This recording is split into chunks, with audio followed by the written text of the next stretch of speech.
Hello बच्चों, आज मोल concept के नेक्स्ट टॉपिक को देखते हैं, कंसंट्रेशन टर्म्स।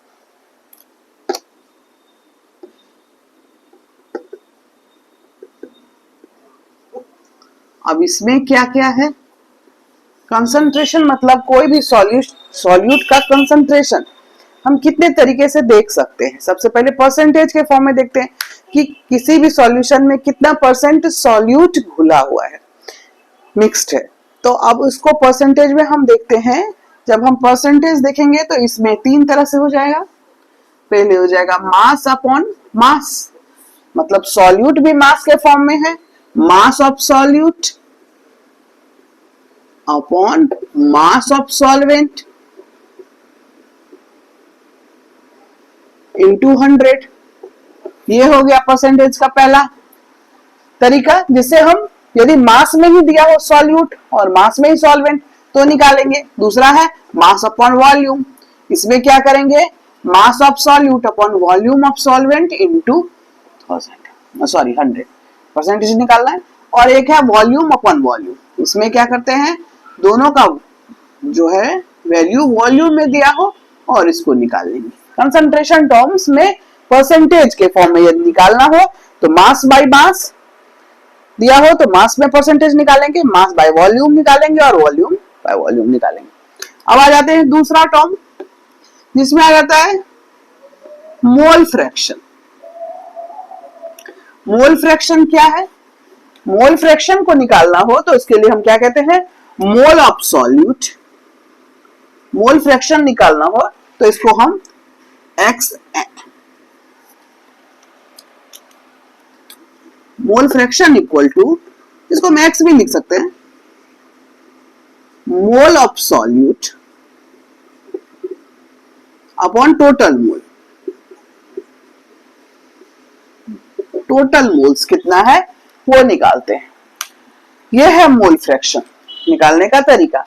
अब आ जाते हैं नेक्स्ट टर्म, मोलरिटी। मोलरिटी जिसको हम कैपिटल एम से डिनोट करते हैं, ये होता है क्या, number of mole of solute n, mole को क्या बोलते हैं, एन, स्मॉल एन, और upon volume of solution in litre.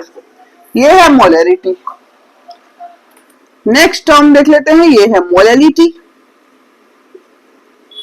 और इसमें क्या होता है, number of mole of solute, इसको हम स्मॉल एम से डिनोट करते हैं, और m इक्वल टू हो जाता है number of mole of solute upon mass of solvent in kg।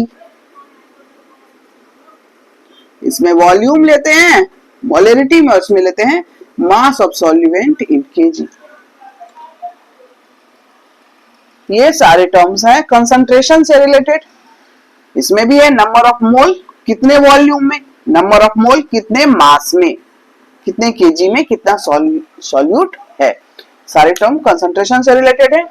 एक और टर्म है जिसको कहते हैं ppm, पार्ट्स पर मिलियन।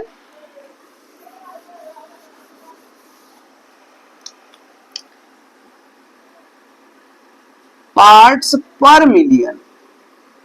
अब हम बोलते हैं परसेंटेज, तो क्या लेते हैं, 100 में कितना है, तो पार्ट्स पर मिलियन मतलब मिलियन में कितना है, ये क्या हो जाएगा, इसको कहेंगे ppm equal to mass of solute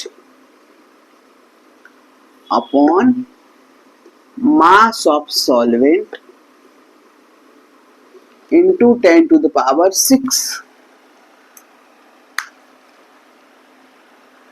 इसको हम दो तरीके से भी लिख सकते हैं, मास ऑफ सॉल्यूट या मास ऑफ सॉल्यूशन। बहुत जगह मास ऑफ और मास ऑफ सॉल्यूशन, दोनों फॉर्म में लिख सकते हैं इसको, mass of solute upon mass of solution और मास ऑफ सॉल्वेंट। सॉल्यूशन और सॉल्वेंट तो समझते हैं, solute plus solvent equal to solution होता है ना। अब हम आ जाते हैं, ये सारे टर्म्स क्या क्या समझा कंसंट्रेशन के टर्म्स है। अब इस सब पे हम थोड़े थोड़े क्वेश्चन करेंगे और इसको क्लियर करेंगे। कंसंट्रेशन टर्म को, कंसंट्रेशन टर्म में क्या क्या आ गया, परसेंटेज जिसमें 3 तरह के आ गए, mass by volume and volume by volume. फिर आ गया mole fraction, number of mole upon total मोल। फिर आ जाता है molarity, number of mole upon volume of solution in litre. और मोलरिटी लेंगे तो क्या हो जाएगा, mole upon mass of solvent in KG. और फिर आगे आ जाता है पीपीएम। पीपीएम है कि 10 टू द पावर 6 में कितने सॉल्यूट के अमाउंट है, मतलब mass of solute upon mass of solvent और solution into 10 to the power 6, ये है पीपीएम। ओके, अब यदि पीपीबी कहा जाए तो फिर बिलियन में निकाल लेंगे, 10 टू द पावर 9 में निकाल लेंगे इतना। और इसके बाद हम इस पे कुछ क्वेश्चंस देख लेते हैं और इस टॉपिक को क्लियर कर लेते हैं। ओके बच्चों, थैंक यू।